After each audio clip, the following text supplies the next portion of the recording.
પતિ સાથે ઝઘડો થયો એટલે ભાઈને ફોન કરી પિયર જતી રહી. થોડા દિવસો પછી પિયરમાં એવું થયું કે પવનની લહેરથી સાડીનો પાલો લહેરાઈ રહ્યો હતો. જ્યારે અંજનાને પહેલીવાર પગની પાયલનો રણકાર સંભળાયો એ પાયલ તેના પતિ ગૌરવે પહેરાવી હતી. લગ્ન પછી પહેલી એનિવર્સરીના દિવસે પતિએ પત્નીને આ ભેટ આપતા પત્ની ખુશ થઈ ગઈ હતી. ધીમે ધીમે લગ્નના વર્ષો વીતતા ગયા. ક્યારેક હાસ્યના ધોધ વચ્ચે નાનકડા ઝઘડારૂપે તોફાન આવતા રહ્યા, પણ અંજના પોતાના સાગરમાં તરતી રહી. પરંતુ એક સાંજે દાટકાળ વાદળોની જેમ મુશ્કેલી ફેલાઈ ગઈ અને ભારે વરસાદ પડ્યો.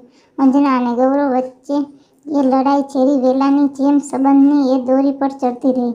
આંસુની નદીઓ વહેતી રહી, હૃદયના ટુકડા વિખરતા રહ્યા અને આખરે પતિ સાથે મોટો ઝઘડો થયા પછી નિરાશામાં અંજનાએ તેના ભાઈ કાર્તિકને ફોન કર્યો.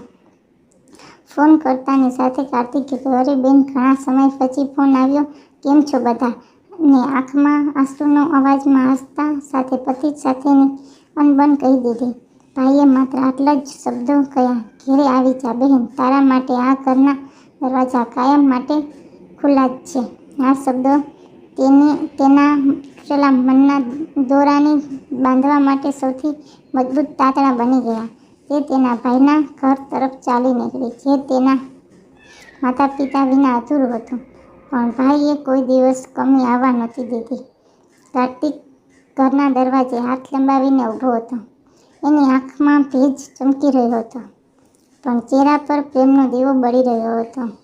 તે સાંજે અંજના સમજી ગઈ કે વાસ્તવિક ઘર ફક્ત ઈંટોથી નથી બનતું, તે તમારા ચાહનારાઓથી બનેલું હોય છે.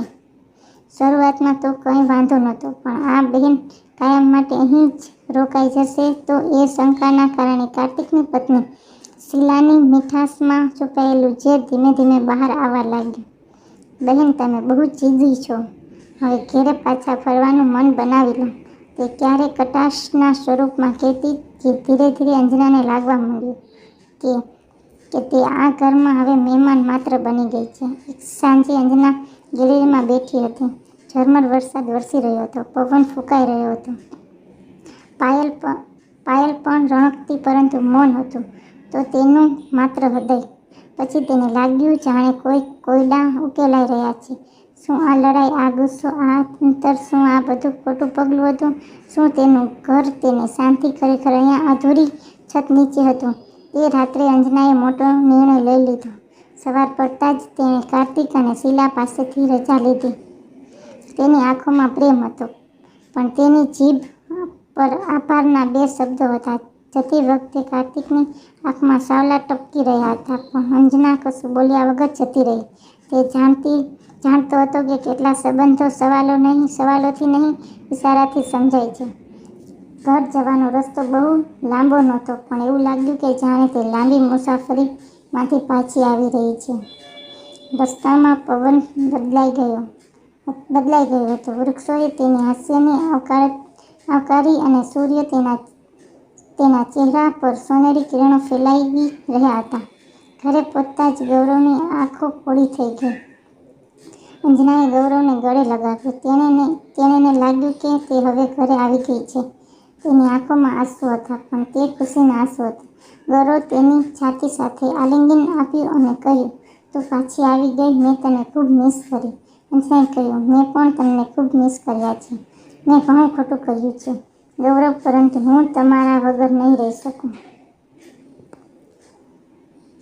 ગૌરવે કહ્યું, તે ખોટું કર્યું નથી, આપણે બંનેએ ખોટું કર્યું છે, પરંતુ હવે બધું સારું થઈ જશે. તે સાંજે લાંબા સમય સુધી વાતો કરતા રહ્યા. તેઓએ તેમની લડાઈ વિશે વાત કરી અને તેઓએ એકબીજા સાંત્વના આપી. તેઓએ વચન આપ્યું હતું કે તેઓ હવે ક્યારેય એકબીજાથી દૂર નહીં રહે.